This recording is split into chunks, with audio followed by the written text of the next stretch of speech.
Good morning. Today is the day that we're going to complete the Brownie lab. I'm going to read through this little intro before we get to work. You know when you make brownies and think, these don't taste quite right. Maybe I added too much flour. Or when you go to the pizza place that is 5 miles away because the one closer to you doesn't taste as good? Well, maybe it's because they don't add enough toppings, they don't let their ingredients reach room temperature before cooking them, or maybe their oven is hotter. Regardless, these places all have the same formulation record, or recipe, for the same end product. However, I'm sure their compounding records, if provided, would look quite different. It's also possible that the formulation records are very general, more general than you would see in a pharmacy, or that they mix volume and weight measurements up, which would lead to some inaccuracies. With food, it can be okay to have these slight variations, but we cannot have any variations when it comes to making medications.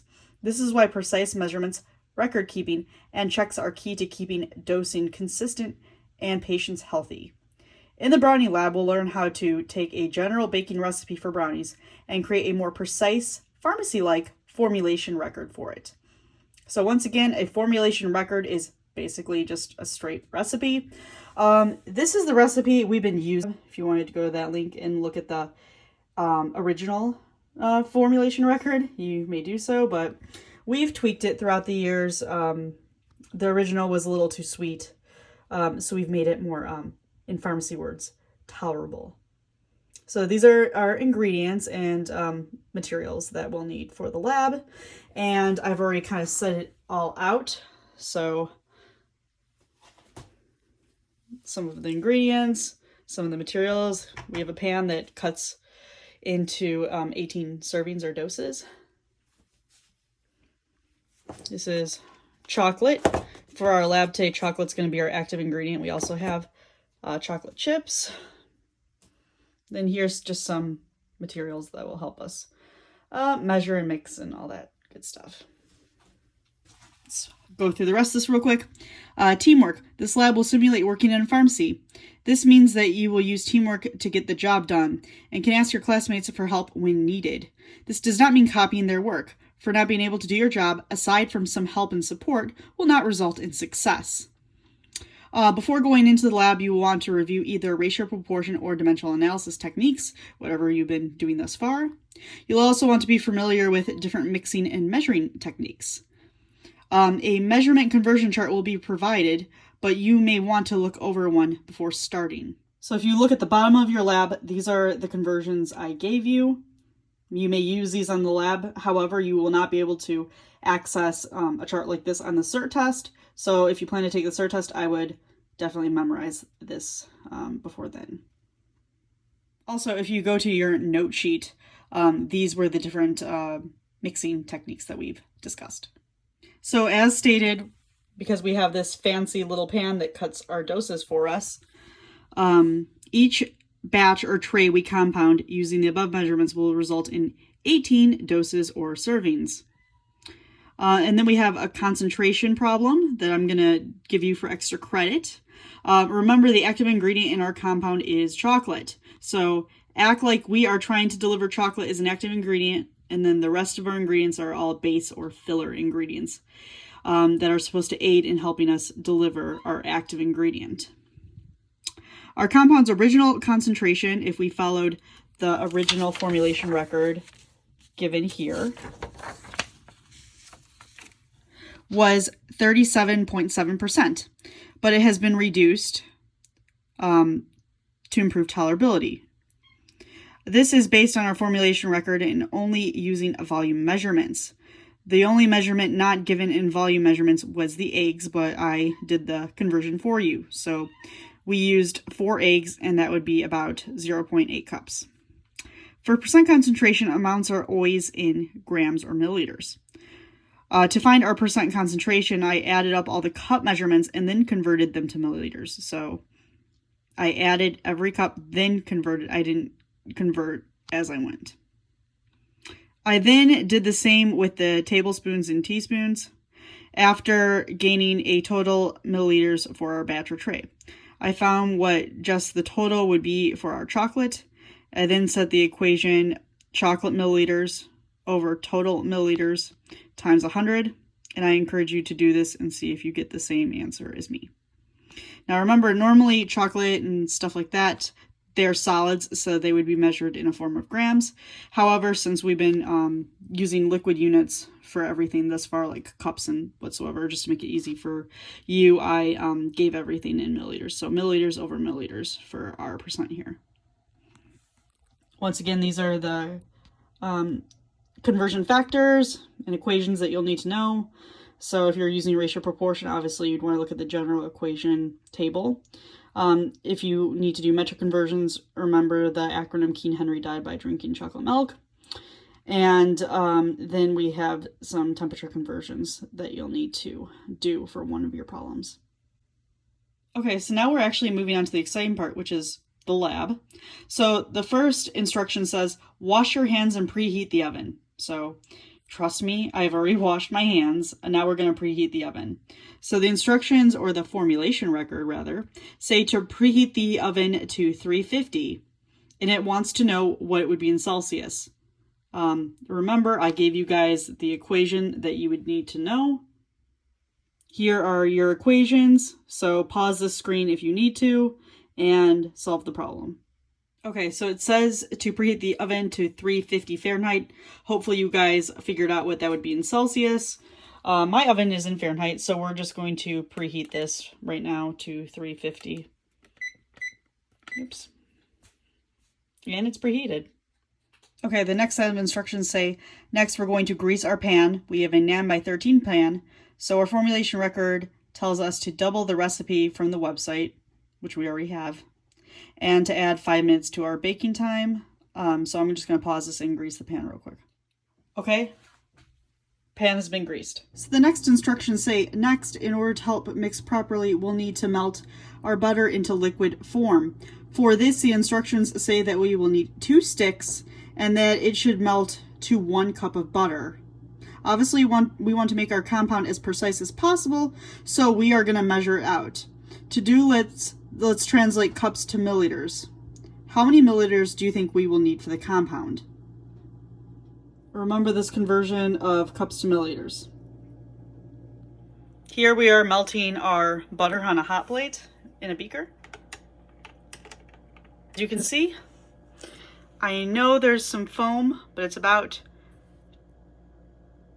that many milliliters. Remember, this beaker is going to be really hot right now, so we want to pick it up with tongs. We don't want to pick it up directly. And right now I'm just going to transfer it into our mixing bowl. Okay, so now we're on step 4, and it says an additional step in the formulation record that your pharmacist wants you to complete is to add in 2 tablespoons of a neutral oil with the melted butter that we just put in our bowl. This will not change the active ingredient dosing of your compound, but it will make it more moist and improve the overall tolerability for the patient. What does it mean to improve the overall tolerability? Next, in a pharmacy, what units would you typically measure this in? So keep in mind that oil is a liquid. Convert this unit and write in how many of the unit should be added to our compound. So basically you are taking tablespoons and converting it to the unit that you said that oil would normally be measured in if you were in a pharmacy setting. Okay, so here's the measurement for tablespoons. This is 1 tablespoon, and we're going to need to add 2 of a neutral oil, and right now we're just adding vegetable oil. So let's measure this out. Remember, when you're measuring these, you want to get to the brim of these measuring cups.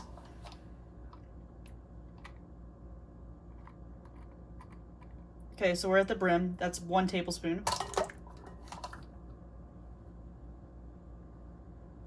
And we're at 2 tablespoons. Okay, step 5. Now we're going to mix in some of our dry ingredients, which are cocoa and sugar. Recipes often say to fold in to mix dry and wet ingredients. This can represent the which technique of mixing? Remember, these are our mixing techniques. The formulation record says to mix in 1 cup of unsweetened cocoa powder and 1.5 cups of sugar. In a pharmacy, which units would we typically measure these in? If we didn't want to dirty up a dish and instead added our powders to a bag and mixed them up via shaking the bag around, what technique would this be? Once again, refer to these notes. What is a technique that can be used to separate clumps and powders that doesn't involve grinding them? Once again, refer to your notes. You notice the addition of the oil to the dry mixture seems to help break down the powders and makes them easier to mix. Which technique mixes an insoluble liquid with powders to help break them down to mix? Once again, here we are. You see how I told you sifting was important sometimes because powders clump? This is the 1 cup of unsweetened cocoa powder. This is 1 cup of sugar. And this is a 1/2 cup of sugar.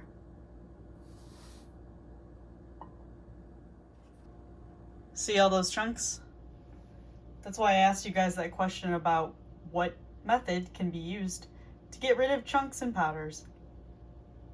I'm gonna try to start that process of folding in our ingredients, aka making a lump and then smoothing it out, that we would use to make a cream or a lotion maybe. So trying to make a hump and then smooth it out. Make a hump and smooth it out. It's a little bit more difficult right now because we have all these ingredients in, but that would be the overall technique for this. On a serious note though, one thing that you don't want to do with brownies is overmix. So since we still have some more ingredients to add, I'm just gonna leave it like this for now. And then we're gonna add in the rest of our stuff. So right now we're on step 6. It says to add 4 eggs, 1 at a time, and mix with 2 teaspoons of vanilla extract. What technique is it to add 1 egg at a time to the vanilla? So if you're not adding something all at once and you're adding it in small amounts to be able to mix it better, what technique would this be? Remember, you might want to refer back to these notes. In a pharmacy, which unit would we measure the liquid vanilla extract with? Keyword there being the liquid. Once you find that, convert the teaspoons to this unit and write in how much would need to be added to our compound. Okay, so it says that we're adding 2 teaspoons of vanilla. So let's start that now. This is a teaspoon.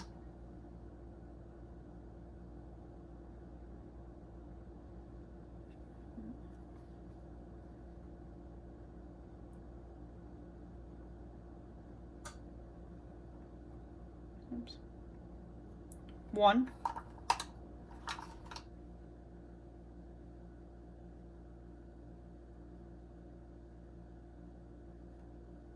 2. Okay, and now it wants us to add 4 eggs, 1 at a time. So here's our first egg.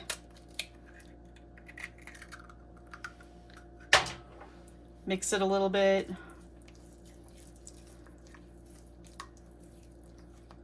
I'm not going to mix too much though because I don't want to overmix these brownies, but just for the sake of showing that technique where you add in a little bit, mix a little bit, add in a little bit, mix a little bit.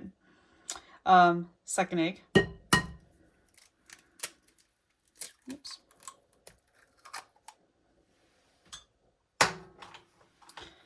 Mix it a little bit. Third egg.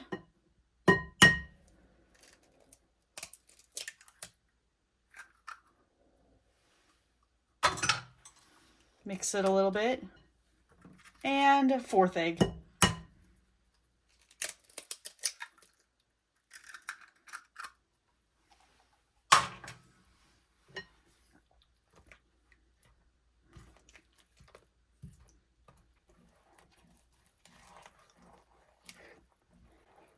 All right, this is looking good for now. We still have to add more stuff.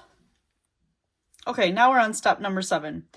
Now we must stir in flour and salt, if not using salted butter, but we are using salted butter, so we can ignore the salt part, until combined. The formulation record calls for 1 cup of flour and a half teaspoon of salt if you're not using the salted butter. In a pharmacy, what units would we use to measure these powders? So it's a powder. A powder is a what? What do you measure that with? Since we used salted butter, we are not adding salt today, but if we did need to, what would be the preferred method for doing this? So what is the method that would be best to mix in the salt with? Once again, please refer to your notes here. Here's 1 cup of flour, and look at all those clumps. What technique would we use to get them out?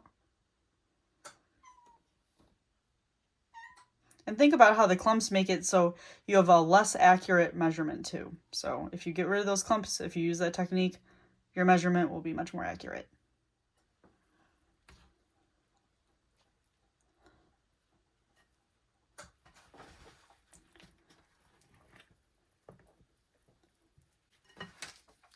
Okay, now we're on step 8. So remember, when you make a compound for someone, it's usually because someone needs a particular dose. So number 8 says, the reason this particular med needed to be compounded was because the patient needed an unusually high strength. As requested by the doctor, which you already called and confirmed, since the active ingredient was in such a high amount, the patient needs a half cup of crushed chocolate or chocolate chips mixed in the compound. Today we'll be adding chocolate chips, but how could you crush up the chocolate if you were going to do it this way? What would you use in a pharmacy to do this?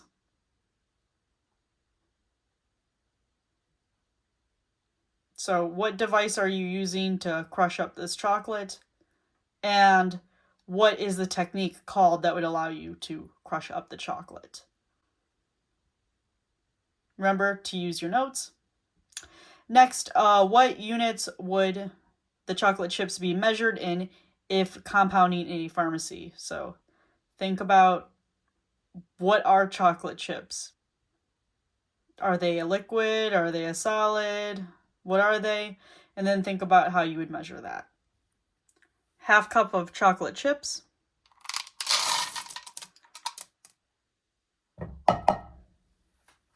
I'm using semi-sweet, by the way, in order to reduce the sugar content a little bit. If you use regular chocolate chips, it will likely be too sweet.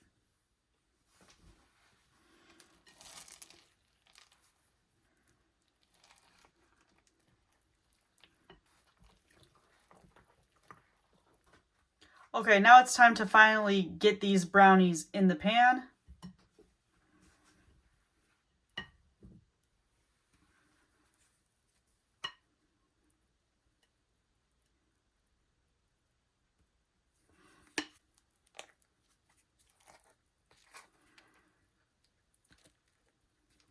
Look at how thick that is.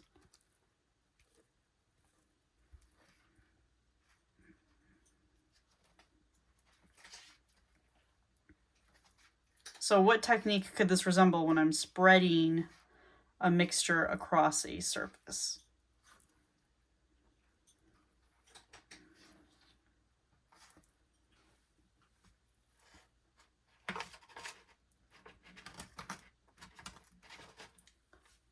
Okay, step 10 says to sprinkle an extra half cup, which this is a half cup, of extra chocolate chips randomly throughout the top of the mixture.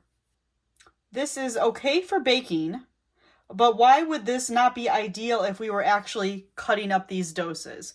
So if each of these was a specific dose for a patient, why would it not be ideal for me to just do that all over the top of these? Also, if we were going to sprinkle this on the top, how would this be done in a more appropriate way for a pharmacy setting? Notice that we have all of our doses already pre-cut before we're even starting this.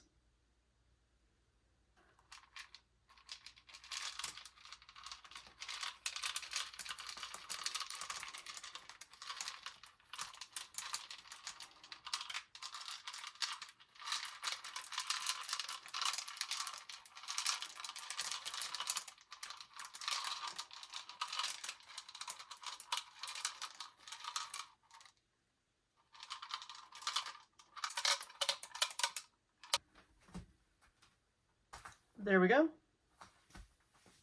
So now our formulation record says to bake for 25 minutes and completely cool before serving. So we're going to put it in the oven and set our timer for 25 minutes.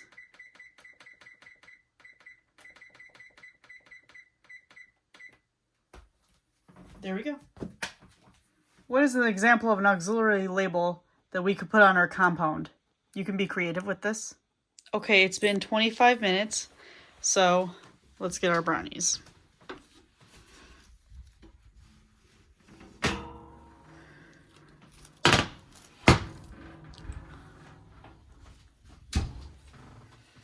And look at them, aren't they beautiful? Keep in mind that we didn't add any water to this. What is the beyond use date for our compound? First, assuming that the first expiration date expires in 5 weeks. Now assume that we're not considering any expiration dates.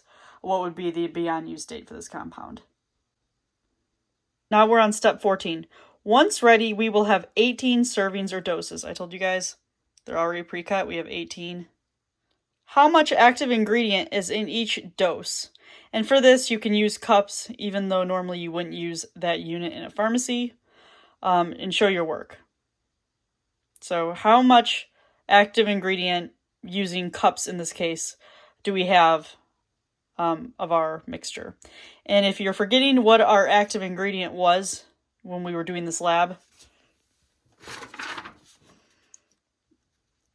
remember the pre-lab concentration section. So here you're going to calculate the total amount of active ingredient in the whole batch, then the total amount per brownie or per dose. And in a pharmacy, what unit would we measure this in? Since I told you guys that in a pharmacy we wouldn't use cups, we would use blank. Next, for number 15, with the given information, if we have 5 large eggs equals 1 cup, how many cups of eggs would we have in this batch? In each brownie? And how many milliliters would this be in each brownie?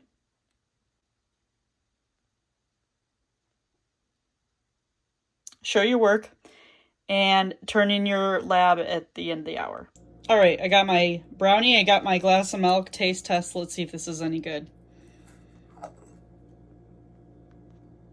So far, it looks like there's a lot of holes in it, so I'm a little skeptical. It's not bad. Not bad at all.